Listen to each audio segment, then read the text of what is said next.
are back. Very many thanks for choosing to stay with us. And in case you're just joining us, welcome to Kenya's Gold, where the focus of the day, as is the norm every single Tuesday, is on maize farming in Kenya.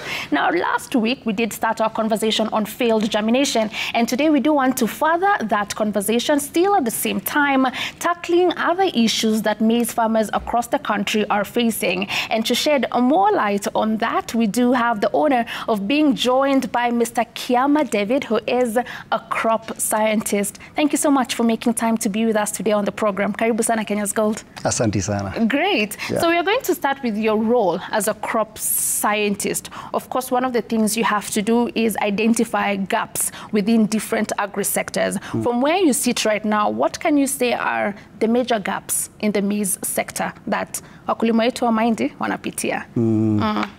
Okay, I'm glad to be here and highlighting about maize production in Kenya mostly. So the gaps that we are facing, they are being indicated by the quality of yields that we are having. That is one. The other one is that the production per unit area that results from the germination percentage after planting. So by this, it gets to highlights and it becomes of much interest to know where are they getting it wrong. They're having the right seeds, yes. They're having the right inputs, yes. Then, what is the issue? Now, from that, we get to understand better where the issues are. All right. Yes. So what is the issue currently? Kwa sababu umesikia huyo mkulima ambaye tulikuwa tunazungumza naye when we started the program, amesema yields zimepungua sana. Mtu alikuwa anapata about 40 bags, sasa yeye anapata 20, 25 ikiwa on a good day, right? So of course it's safe to say that the yields have been dropping in different parts of the country. What are the major factors leading to this drop? Significantly, the biggest role has been the soil health conditions that we have currently. Most of our soils, they are very acidic, and that it affects the absorption of other nutrients by the roots of the maize plant. So the soil conditions have deteriorated over time because of the excess leaching that has been happening, the increased use of acidic fertilizers. Examples of CN and DAP, we have used them over time. That's why we do recommend for you do a soil test first, so that you can know, can be able to understand which deficiency are you having. For which deficiencies are you having, so that you can know which amount of fertilizer to put, if to put or not to put, because some of the soils, because of the continuous application, some of the nutrients have not been utilized by the crops. Right. So one of the key indicators is that the condition of the soil, which harbors now the plant. Right. Yes. So our soil is very bad. Our soils are bad. All right. They need some efforts to. All right. Yeah. So from the Soil Health Summit, that was held in Kenya last year, one of the reports that came out was about 63% of what is our arable land is acidic. Yes. Therefore, a lot of work needs to be done to rejuvenate our soil. So I concur with you on that. Na nataka tuangalie pia, is climate change being a factor? Because if you look at what is happening in different counties, for example, what is happening in Kisumu County, if you look at what is happening in Uasin Gishu, there was a lot of floods. Now, what is happening in the farm? Those crops have been submerged, the crops have been destroyed. Are we prepared? Some of those images are running on our screen right now, what is happening in different farms across the country thanks to floods. Please tell me, are we preparing our farmers enough for conditions like this? Because unaona hii yote ni shamba ya mahindi, and this is the current situation. Mtu amepanda, ameanza kuenjoy germination kidogo, and floods, here we come. Because now climate change is here with us. What next? What can we do to avoid being caught up in such situations? It's unfortunate for them, and the gap that is existing that we need now to focus on is having the right tools, and in order to give to highlight for good early warning systems, especially that they are very accurate in recording the data, the daily data.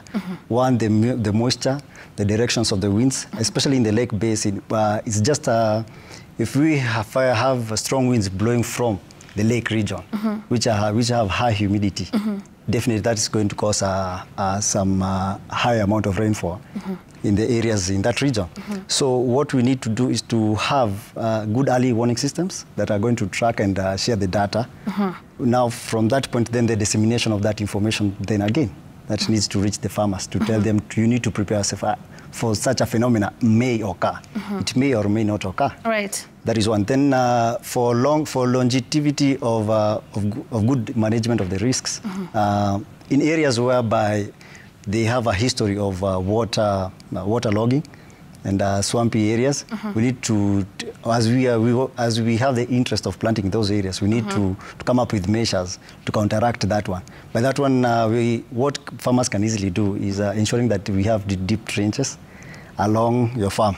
This will help at least curb or slow down the velocity of the water coming uphill or down the slope. So deep trenches in your farm. Deep trenches. Especially for people in those areas that are more susceptible to floods. Yeah, very true. Right. So far, unasikianga, the Met Department has released a report or there's potential heavy rains in this particular region. Can that information now be tailor-made in such a way inapatia mkulima advice? Because when you just give us a general information, oh, there will be rains in Nairobi or there will be rains in the western part of Kenya, and we leave it at that, is that very, very helpful to the farmer? Congratulations even to the meteorological department at county levels, because they are also doing they're playing a very good role in updating farmers in terms of within a duration. They are saying that we're expecting rains between this time and this time. This amount of rainfall is expected, or even the sunshine is expected for this duration. Now with that one, we are very much glad for their efforts, which is good. Now the point is about the dissemination, the time between them getting the data and sending it to the right people who are the farmers in this case. So for that one, I can say that information needs to have a good fiber connection, a thick fiber of communication between them and all the farmers. And this one, we find it can be sorted out by sending of impromptu messages, like the bulk SMS that we are having, that we can get them from now direct from those departments. Everybody who is a registered farmer, or we just within a geographical area, we just send those messages. Great. Yeah. But that also goes a long way in making sure we have the data of the farmers. Yeah, that is very true. Right. Kwa sababu ulikuwa unapata kama during that period of, what is it called, subsidy fertilizer, ambayo our PS was saying, we didn't anticipate to have all these farmers. So it means somewhere, there's some data of farmers that those in the ministry level do not have. So after the dissemination of information is not necessarily going to reach everyone if they do not have the data of these farmers. So then again, there's need for data. Is that something that we are working on to update? Because new farmers are getting into the game every day. We're encouraging young people to start farming. Is their data being collected on a frequent basis so that we are also making sure they are part of the people who information is being disseminated to, as opposed to staying with the old data that we've had? Now this comes about the part of sensitization of farmers registration, which is very, very important. That one can be done in collaborative with the organizations that have partnership, and they are dealing now with the farmers as in their basic levels of interactions. By this one, they can get now, they can share that data from organizations like Carlo, the farmers who visits. Now that data can be updated now to the database. Right. Yes. So you said that can be done. So we are hoping it will be done as soon, because the more we wait, the more things are not looking very good on the ground. Cinder? Oh yeah, on the ground things are not as much as we would want, of which I can say it can be done. Nowadays we have sophisticated technology that can help send messages within a region. Right. If now we can improve on that line as well, whereby that information now with the IT department in the government, sending messages to that region. It doesn't matter if you are a farmer, if you're not, because once that rain comes in, it affects everybody. It affects everyone. So your information, your opinion is itumue kila mtu. Regardless of whether, I could be, I'm not a farmer, but my mom is a farmer. But so I can, okay, I get your point. Now that much true. Great. Yes. So still speaking on the government, we've addressed the issue on data and the need to update the data. Let us talk about, we saw recently, they spoke about gazetting a waiver on importing about 5.5 million bags of yellow maize, all right? Yes. And there's a lot of competition between wale wanatengeneza animal feeds and the maize millers, and that's why we are importing now about 5.5 million bags for about a year. The waiver will be cleared. So Is that the direction to go? Why are we not growing that yellow maize here as much? Because hiyo ingekuwa kazi ambayo imepatiwa wakulima wa hapa, they get that market. Now we are importing, going to even an extent of, gazetting a duty waiver. What is the way forward? Why are we not growing yellow maize as much? To have a good case study of our situation, we as Kenyans, where we are, our consumption is very high, more than even our production. Now that one brings now the need to import, especially maize, to Kenya, because our consumption, our consumerism manner and pattern is very, very high, both for the animal feeds and also for human consumption. To address now, to mitigate that deficit, that's why now it's come. It is good for the short time, but now we need to focus on the longevity and the sustainability of it. Will we keep on importing? How many opportunities are we losing by the importation? Right. How many people are they're getting kicked out? So from that, what I can say is that now, in the sense that now those varieties, we need to start adopting them here in our country, Kenya. Like the yellow? The yellow maize, because they have beta carotene, which is very essential it is a very essential vitamin in the building blocks of proteins for animals and even for human consumption. So we need now to start adopting them.